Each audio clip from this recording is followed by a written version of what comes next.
Hi there! I'm going to show you how to use the view and edit feature for your enterprise level subscription so you can change out the materials or modify any of your 3D objects right here without leaving echo3D. So as you can see here, we have 3 models that I randomly picked. This is everything that's in your content section. If you go down here to compute, which is for pro memberships, keep in mind this is only for enterprise clients, not business tier. So go over here to view and edit. You have 2 options. You can either import your own GLB file, and you can also just scroll down and this will show you everything that was in the content section right over here. And if you have multiples of those or more than these 3, then you can just scroll side to side, but because we don't, it's not going to show up. And as for exporting, you have a few options. Once you have something that's in here, we'll just go ahead and put something out, this cute daisy. And so you can export your GLB, export it to the console, so this automatically gets put over here into the content section. That's assuming that you imported the GLB, or you can export this file or this object as a zip. Then if you really wanted to, this gives you a screenshot of what this looks like, so you can go ahead and open that right over here.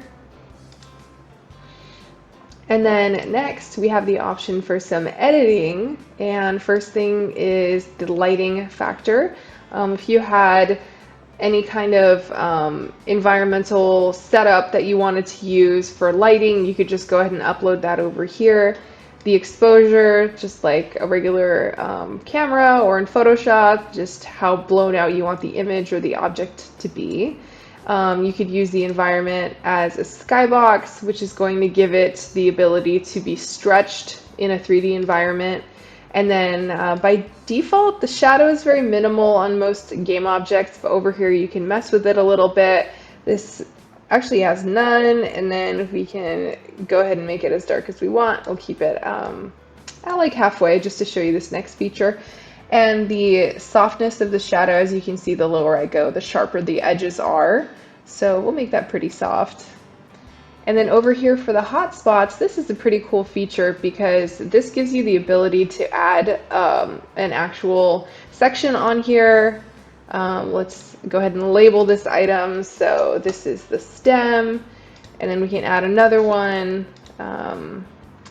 We'll call this roots. And then you can do a lot of different things with this.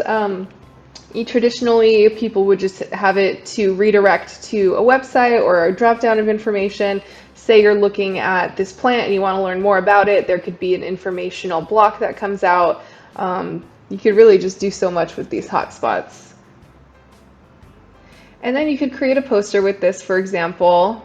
So let's hit enter on the roots, click out so it creates it, and then you could just go ahead and create a little poster. You can download it. If you wanted to display it, you could do that as well. This is what your finished object looks like in a still shot, and then let's just go ahead and delete it. And we're back to where we started. And for this next section, this is your color palette where you can modify the materials and the, not textures in the traditional sense, but the appearance of the texture. So this is the name of the material that came with the 3D object. And over here, we can change the base color. We can make it really warm. We can turn it into a gothic flower. We could do quite a few different things with this. And since there's no texture on the object, we're not going to be able to modify it. And then for the metallic factor, and if you'll notice, a lot of these are already in the inspector, so you can make those changes for the object right here instead of dragging them into Unity. And then here for the metallic, we see how it roughens things up a little bit. And the roughness factor, oh, that looks actually kind of cool, like a little mosaic flower. This really heightens all of the edges on your 3D object, so the smoother that it looks, I like that, we'll just max it out. And then again, no texture, so we can't modify the normal map. And then the emissive, this doesn't really do a whole lot, not in this case. And then of course we have all of our undo buttons, and then the occlusion really doesn't apply here because again, no texture.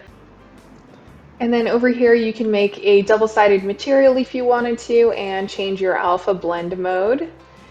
At the very top, you have the option to collect or store your raw data. So this is all of the data that would recreate this object. So feel free to repurpose that however you need to. And as always, if you have any questions, feel free to join our Slack channel. You can find the link right here at the bottom of your console if you need any help.